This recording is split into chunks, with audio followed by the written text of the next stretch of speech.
Good morning student. Class 11th में आज हम हमारा नया चैप्टर शुरू करने जा रहे हैं, चैप्टर नंबर 3। इसका नाम है निजी, सार्वजनिक एवं भूमंडलीय उपक्रम। ठीक है बेटा, यहाँ पर अधिगम उद्देश्यों में लिखा हुआ है। इस पाठ्य के माध्यम से हम क्या क्या जानने की कोशिश करेंगे। संगठनों के निजी और सार्वजनिक क्षेत्रों का वर्गीकरण हम समझ पाएंगे।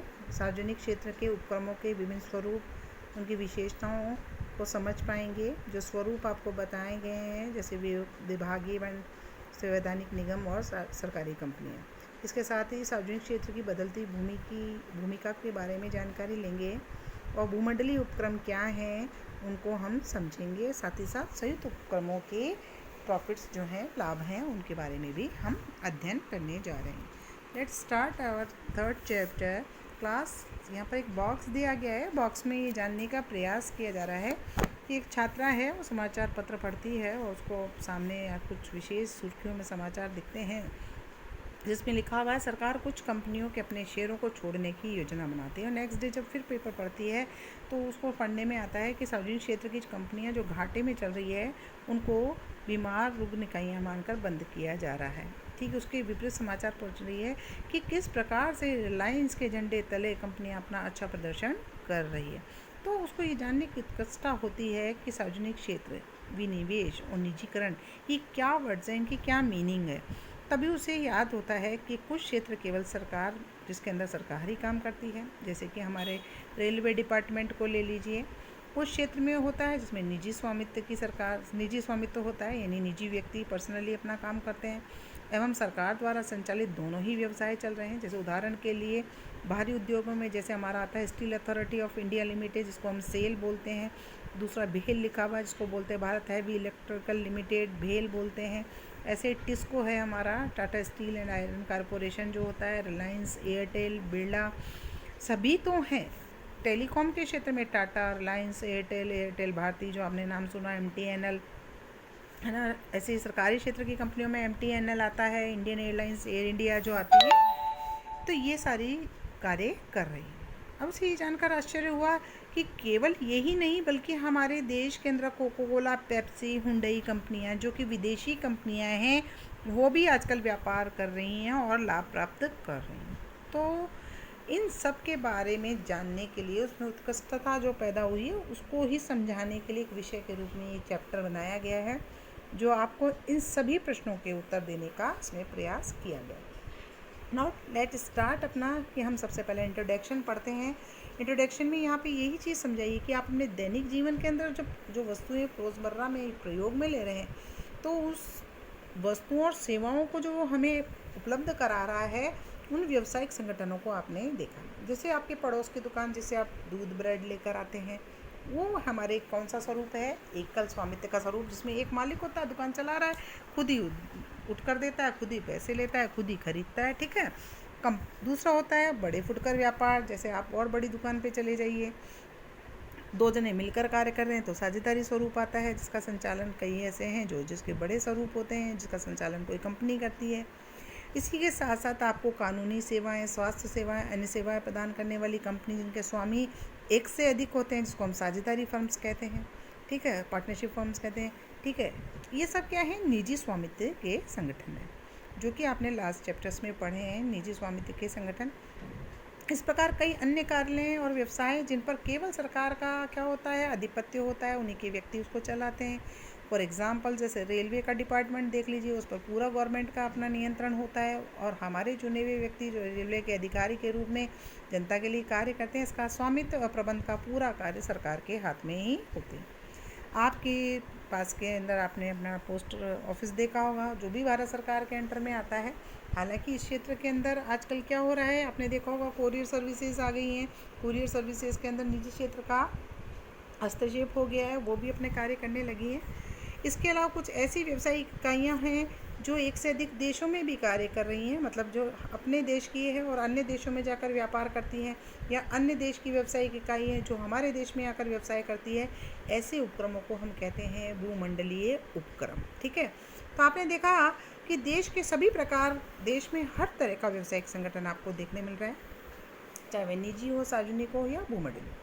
हम इस लेसन के माध्यम से हम इस अर्थव्यवस्थाओं को दो क्षेत्र होते हैं, निजी और सार्वजनिक क्षेत्र में विभक्त होती है, उनके बारे में पहले से ही जानते हैं। निजी क्षेत्र, जिसमें निजी क्षेत्र का आधिपत्य होता है, सार्वजनिक क्षेत्र जिसमें सरकार का होता है। सार्वजनिक क्षेत्र के उद्यमों के बारे में और उनकी भूमिका क्या है और उसके वैश्विक उद्यम के बारे में इस लेसन के माध्यम से हम अध्ययन करने जा रहे हैं। चलिए तो पढ़ते हैं आज निजी क्षेत्र और सार्वजनिक क्षेत्र के बारे में, जो हमारा 3.2 के अंदर चल रहा है। कि हमने हमारे देश में कई प्रकार के व्यावसायिक संगठनों को देखा है, जो छोटे भी साइज़ में होते हैं, बड़े भी होते हैं, औद्योगिक भी होते हैं, व्यापारी होते हैं, निजी स्वामित्व के भी होते हैं, सार्वजनिक क्षेत्र सरकारी स्वामित्व वाले भी होते हैं। ये संगठन हमारे दैनिक आर्थिक जीवन को बहुत प्रभावित करते हैं, हमारी आर्थिक व्यवस्था के महत्वपूर्ण अंग होते हैं, क्योंकि कहते हैं ना, किसी देश की उसकी बिजनेस एक्टिविटीज़, जो हमारे औद्योगिक उपक्रम होते हैं, व्यावसायिक उपक्रम होते हैं, ये किसी भी देश की आर्थिक व्यवस्था के महत्वपूर्ण अंग होते हैं, जो अपना योगदान देते हैं।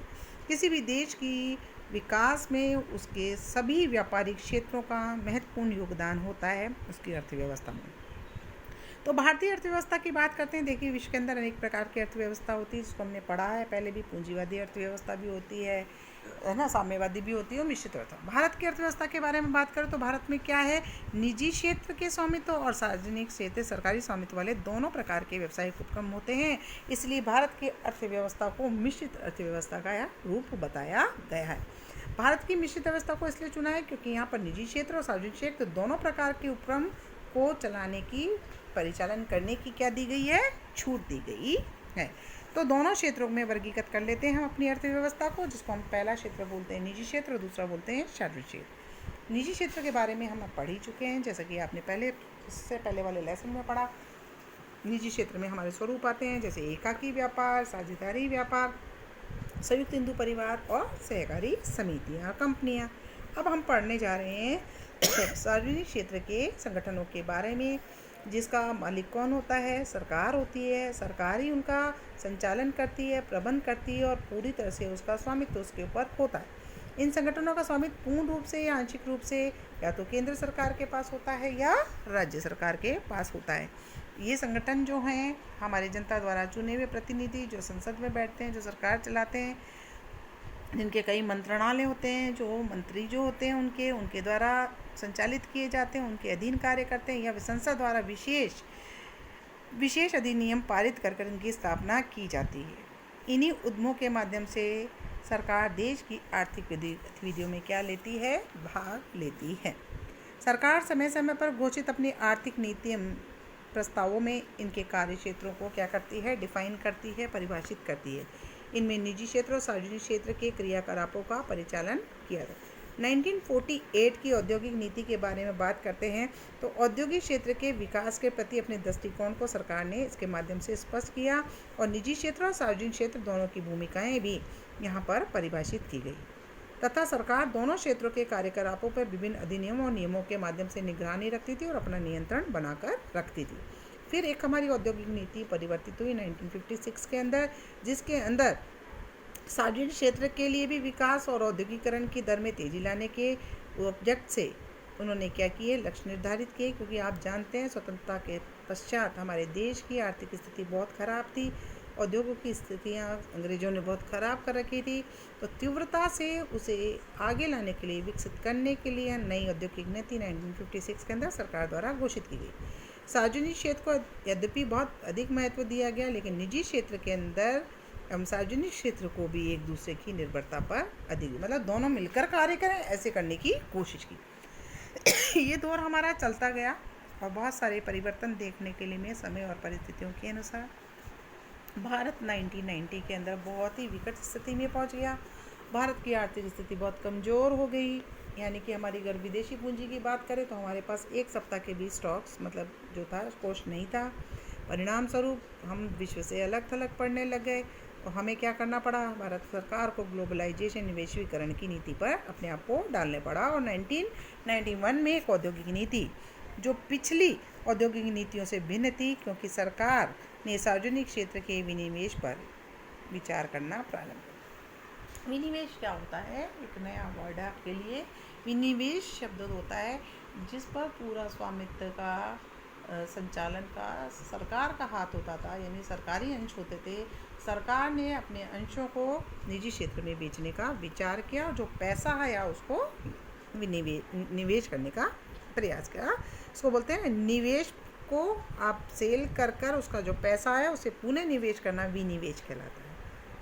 ठीक है, तो विनिवेश का विचार किया और निजी क्षेत्र को और अधिक से अधिक फ्रीडम दी गई।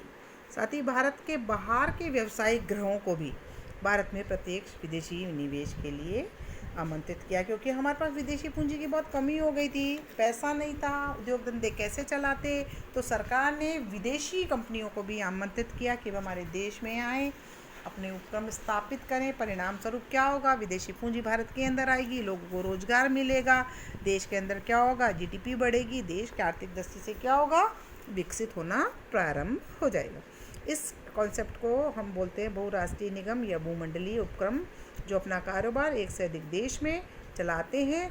इससे भारतीय अर्थव्यवस्था में उनको प्रवेश मिला। आज हमारे देश में सार्वजनिक क्षेत्र की बहुत सारी इकाइयाँ हैं, निजी क्षेत्र के भी उपक्रम हैं और भूमंडलीय उपक्रम, जिसको हम वैश्विक उपक्रम भी बोलते हैं, जो भारतीय अर्थव्यवस्था में एक साथ तीनों प्रकार के उपक्रम क्या कर रहे हैं, कार्यरत हैं। तो आज हमने बेसिकली एक फॉर्मल हमने इसका इंट्रोडक्शन लेसन के अंदर पढ़ने का, जानने का प्रयास किया कि निजी क्षेत्र क्या होते हैं, सार्वजनिक क्षेत्र क्या होते हैं, भूमंडलीय उपक्रम क्या होते हैं, उसका बेसिक हमने समझा है। अब हमको चलना है, इनको पूरा एक्सपोज करना है, खोलकर पढ़ना है कि ये होते क्या हैं। तो सार्वजनिक क्षेत्र के उपक्रम के स्वरूपों के बारे में, संगठन के बारे में पूरी तरह हम पढ़ने जाएंगे कि इसके 3 प्रकार होते हैं, 3 स्वरूप, जिसे हम अपने नेक्स्ट लेक्चर में डिस्कस करेंगे। Thank you.